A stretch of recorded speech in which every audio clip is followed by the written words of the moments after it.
Aloha, and welcome to the latest edition of Telehealth in Hawaii. I'm your host, Vikram Acharya. I'm the Chief Executive Officer of Cloudwell Health, a local healthcare services provider. We have a great show for you today. March of 2023 is Colorectal Cancer Awareness Month. And on this show, we have Dr. Rob Wong of Hawaii Gastroenterology Specialist, who's going to walk us through preventative and educational areas around colorectal cancer. Enjoy the show. Mahalo.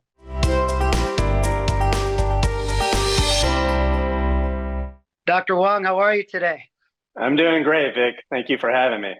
Oh, it's great to have you. Great to have you. Appreciate you being on the show. To get things started, you're a local gastroenterologist. Your practice is Hawaii Gastroenterologist Specialist.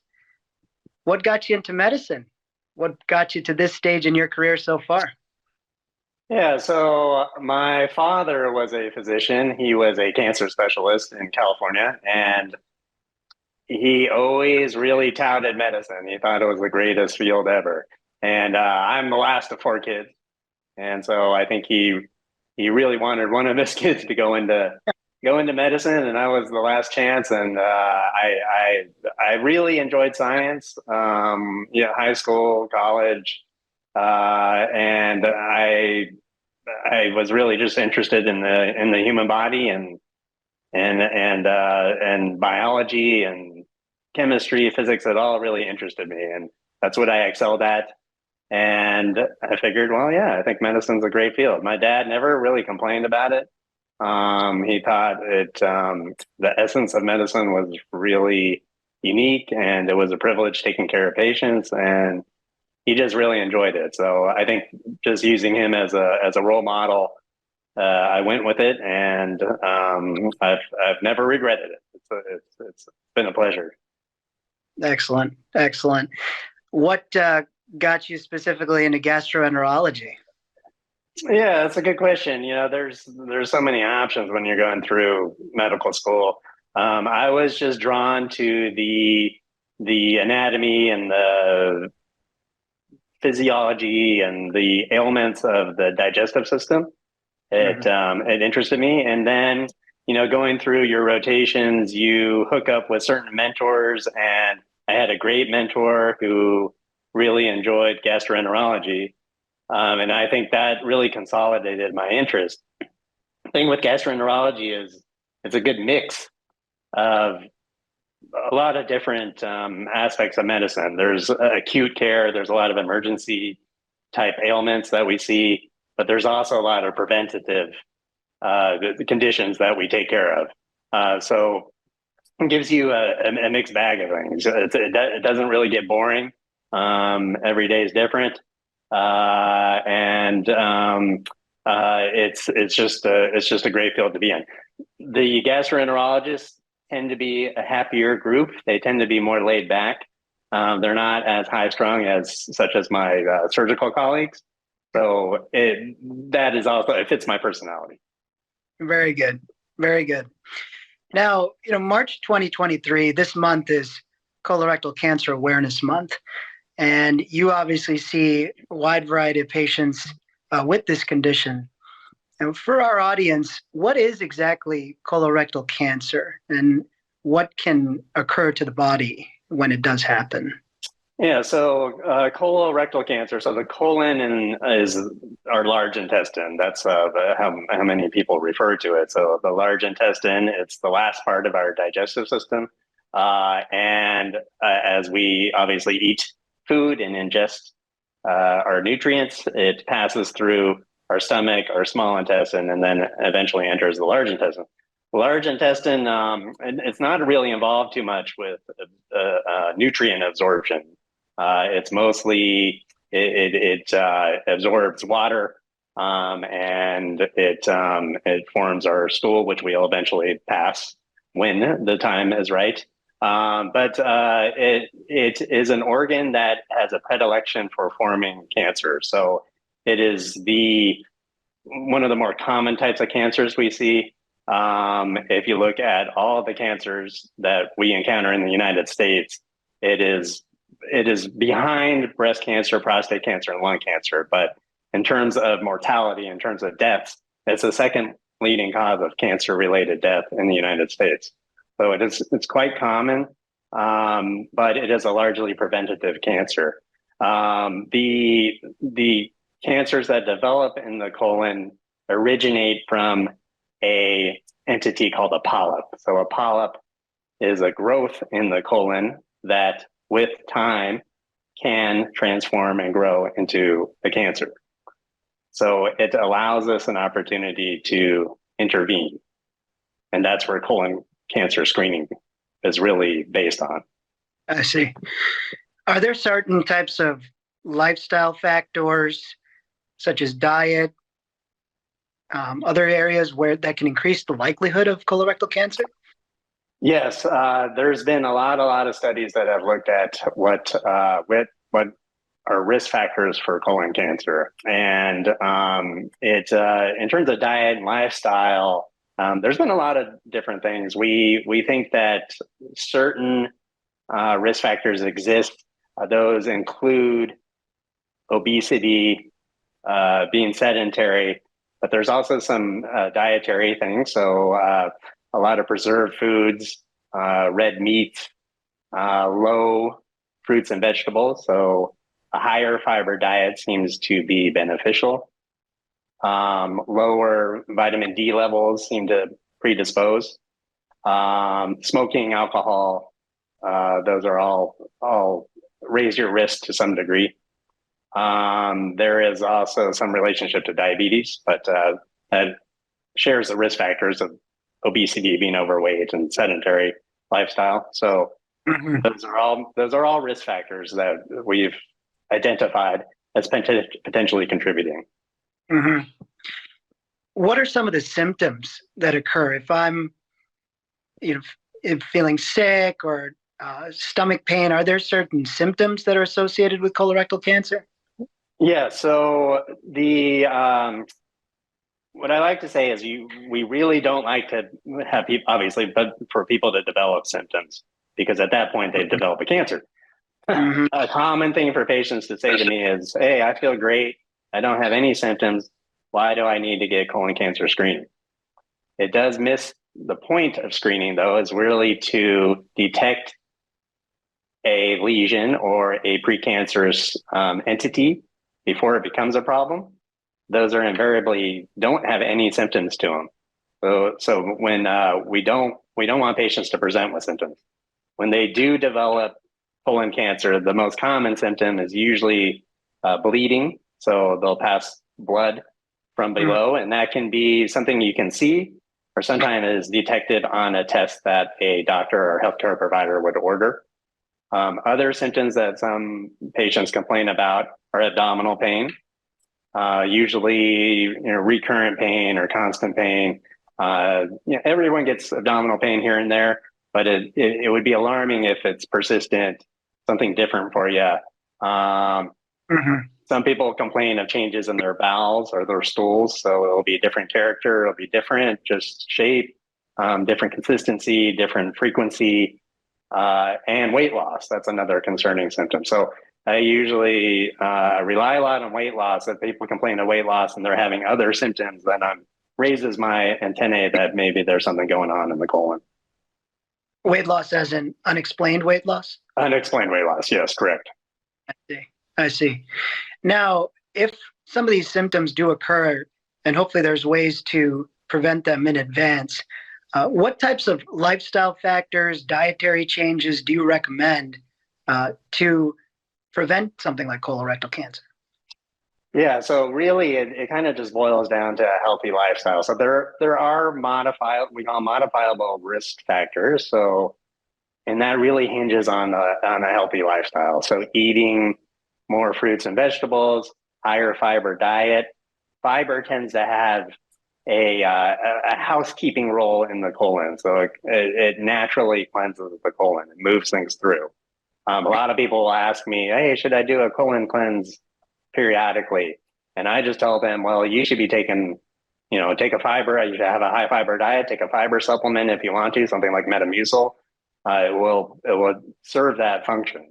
And then, just exercise, eating right. So a lot more on lean meats. If you're a meat eater, we want to avoid the red meats, the fatty meats. And if you smoke, obviously try not to smoke. If you drink excessively, try not to drink excessively. So it really just kind of boils down to having a really healthy lifestyle. Now, Right. there are risk factors that we don't or we cannot modify, such as our genetics, right? So we do know there's a strong relationship between colon cancer and our family history, particularly if you have a first degree relative that has colon or rectal cancer. That seems to elevate your risk significantly. So that is something that we should all be aware of. It's not a common topic that we discuss with our relatives at the dinner table. It should be divulged more often. Whenever I diagnose someone with colon cancer, or if they have a lot of colon polyps that elevate their risk, I encourage them to discuss it with their first degree relatives. Make sure that they've had appropriate screening done. Right. Now, in terms of accessing a gastroenterologist for something like this, can patients find you directly, or do they need to go through a primary care doctor first to receive these types of medical services? Yeah, that's a good question. So there's different. It's a complicated answer because and sometimes insurance companies will dictate what the right path you need to take. We, as gastroenterologists, do encourage a system called an open access system, where we want to really remove the barriers to getting a colonoscopy if patients want to get a colonoscopy. So removing one of those barriers is obviously making the appointment process easier. Mm-hmm. So if a patient, yes, we do allow patients to directly contact us and set up appointments if they are interested and not go through their primary care physician. And if there is a possibility, even if they're healthy and we don't have any concerns about the procedure itself, we will what we call direct access, which means I'll see him at the time of the colonoscopy. I don't even do a pre-operative visit necessarily. So it does save that step. So sometimes we will see patients directly. Mm-hmm. There's Vic, there are different types of colon cancer screening. It doesn't always have to be colonoscopy, right? There's other methods to do it.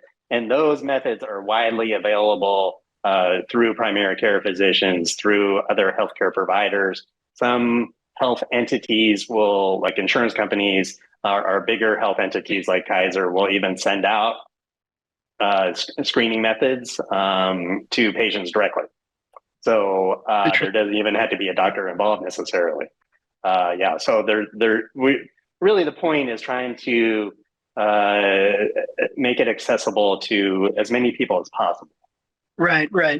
Outside of the colonoscopy, what types of testing measures are there? Yeah, so the easiest one, or the most readily available, it's also the cheapest, would be, it's called a FIT test, or FIT. So what that is testing for human blood in the stool. Originally the test was designed to test for any blood in the stool. And so that could have been, something you ingested. So like red meat, it could cause a positive result, although it wasn't from human, right? So there has been improvement in that. So now the test checks for human blood, and so it's more specific for that.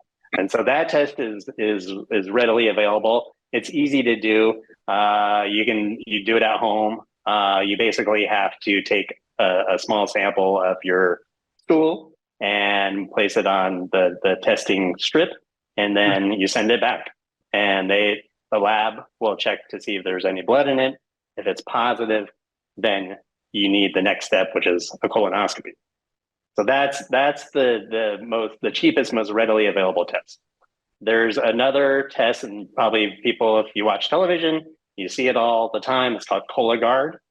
That is also a stool-based test. That test is a little bit more sophisticated. It checks for blood, but it also checks for DNA mutations in the stool. So the idea there is, if you had a cancer, the cells from the cancer shed into the stool, and the Cologuard is detecting that. So it's a little bit more accurate with regards to colon cancer, detecting colon cancers. Again, if it's positive, you need a colonoscopy. So those are probably the two main ones that are readily available. There are some other ones that aren't really in favor, like CT colonography. There's also a pill camera that people are really interested in. I have a poster of it in my office. People always ask me about that. Why can't I do that? It's available, but not readily covered by insurance and not readily available in Hawaii. So we don't use that very much. That's interesting. Now, relative to the general United States population, are colorectal cancer incidence rates higher in Hawaii? About the same? Lower? What statistically? What are your thoughts? It's about the same. I think it's about the same. Our demographics. So if you look at the United States, there are certain ethnic populations that tend to have a higher prevalence of colon cancer. African Americans tend to some Native American populations. Our population here, it seems to be on par with what the national stats are. So, but if you look at it, if you just look at your lifetime risk, it's about, say about 5%. So all comers, about 5% lifetime risk of getting colon cancer. It is another misconception, though, that I should address, is that a lot of people think it's a male disease. It is not. It's a equal opportunity with regards to gender. So we see it both in males and females. So that shouldn't, if you're female, you still need colon cancer screening. Now, there's a lot of literature out there at the appropriate age of which to get a colonoscopy. What are your thoughts on an appropriate age range, assuming no other symptoms that you outlined? What is a typical age from a preventive standpoint?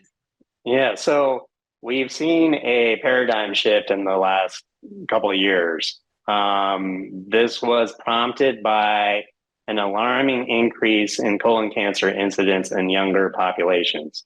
So we noticed that although we seem to be making some progress in older populations, the younger population started to have an uptick in the incidence of colon cancer.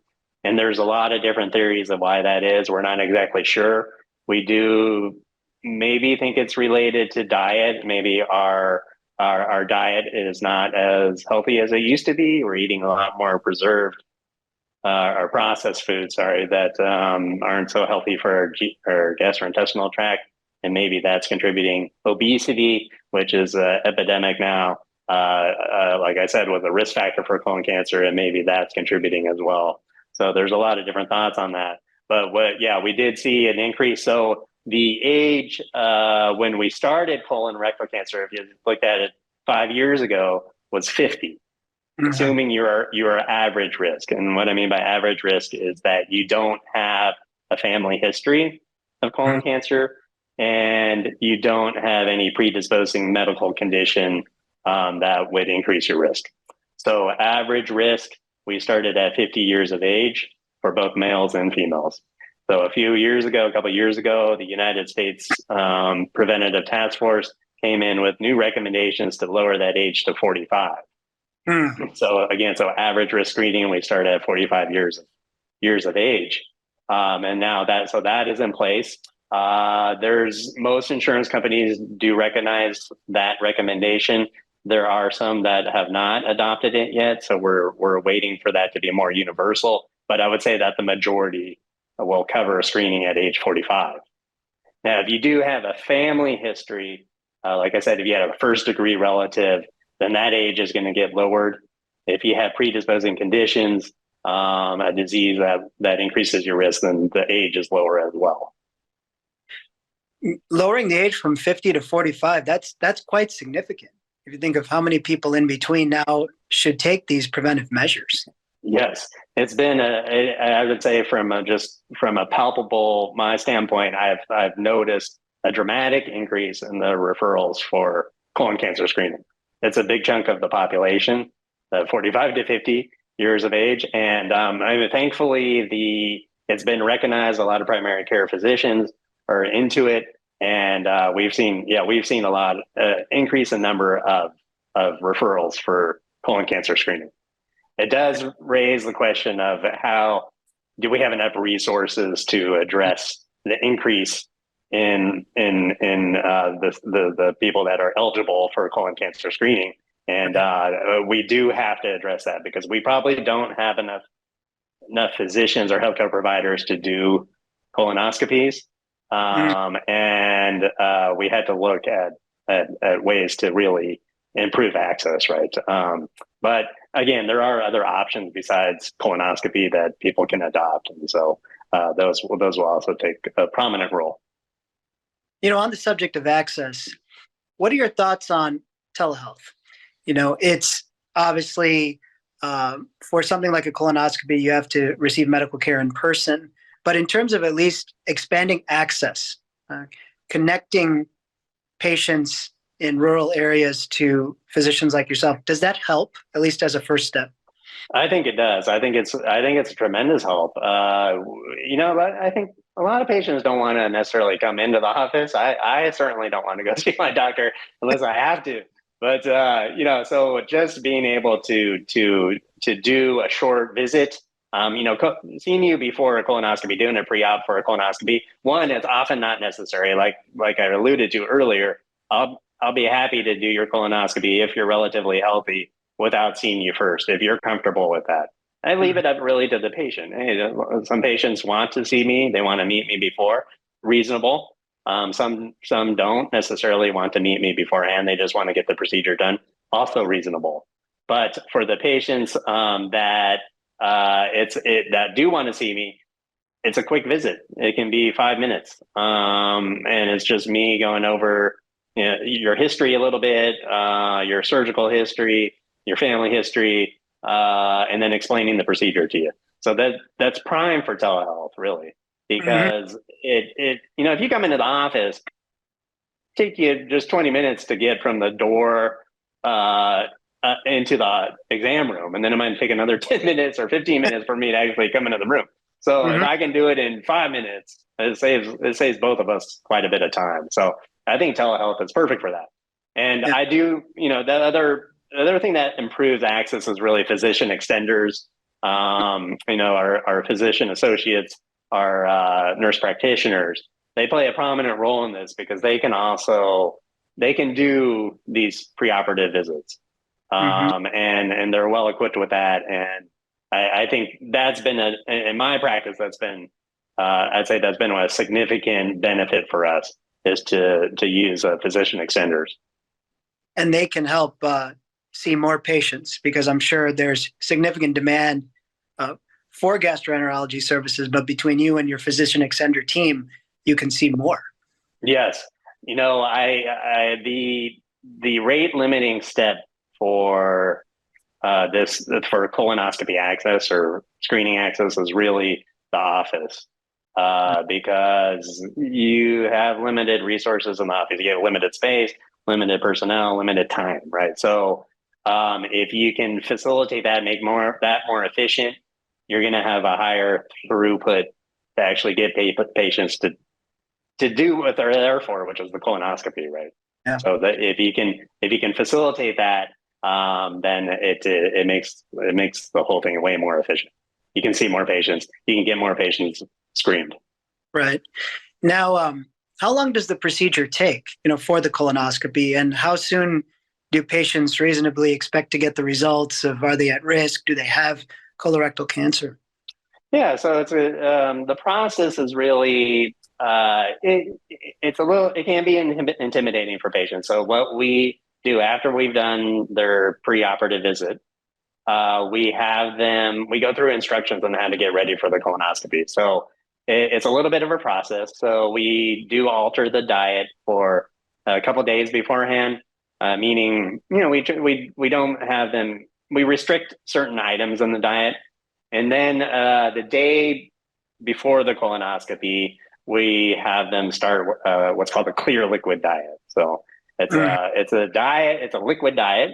It's liquids that you can physically see through. So if you held up a glass and filled it with the liquid, you can see through it. Okay, so that's something you can drink. If it's cloudy like milk, you can't drink that. So patients start that the day before, and then they do what's called a bowel preparation, and that can be the challenging part for patients. That basically involves drinking a solution. It's a medicine, but it's a solution that cleans the colon out. So it's a laxative. It doesn't taste great, and it's a fair amount of liquid that you have to drink. So we have them drink that at home, and once they get through that, then they're ready for their colonoscopy. So they come in to the wherever we're going to do the colonoscopy. So I do it at a ambulatory surgery center, which is an outpatient facility, not the hospital. But again, there's benefits to that if you want to discuss that. But the outpatient center, you come in, we check you in. The nurse will take your vital signs, take your history. They'll insert an IV usually into your arm, and then we get you ready, and we go to the procedure room. We get you off to sleep. So we give you a moderate, what we call moderate or deep sedation. So we get you off to sleep. So you're asleep. And the way I do it is you're asleep, but we don't need to put you on a breathing machine or anything to support you. You're basically just going to sleep. Your body's doing its own thing. And then we do the actual colonoscopy. So the colonoscopy itself, it can vary depending on what you find.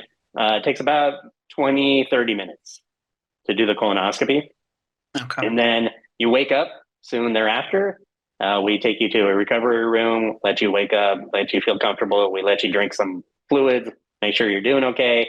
And then we discharge you and let you go home.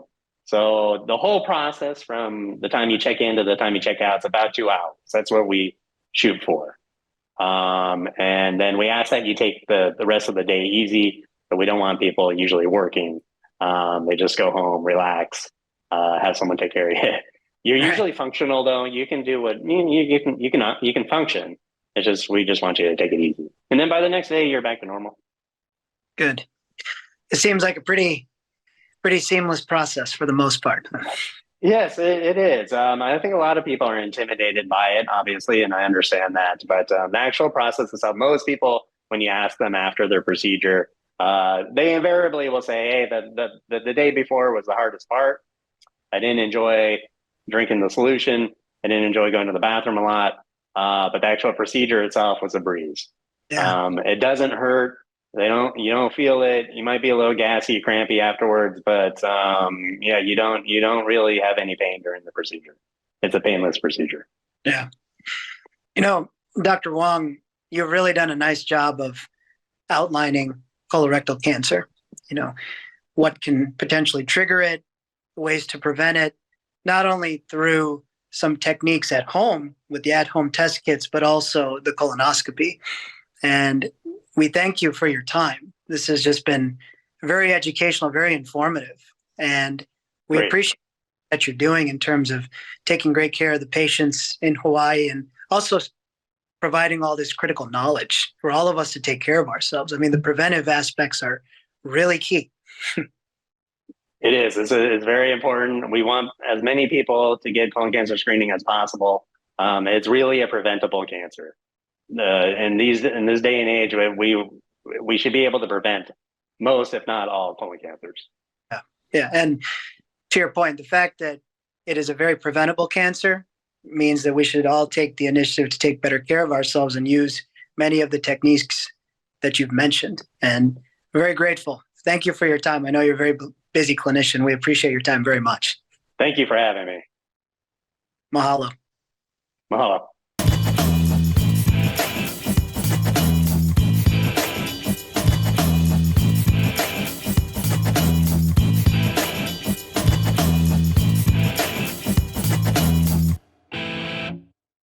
Thank you so much for watching ThinkTech Hawaii. If you like what we do, please like us and click the subscribe button on YouTube and the follow button on Vimeo. You can also follow us on Facebook, Instagram, and LinkedIn. and donate to us at thinktechhawaii.com. Mahalo.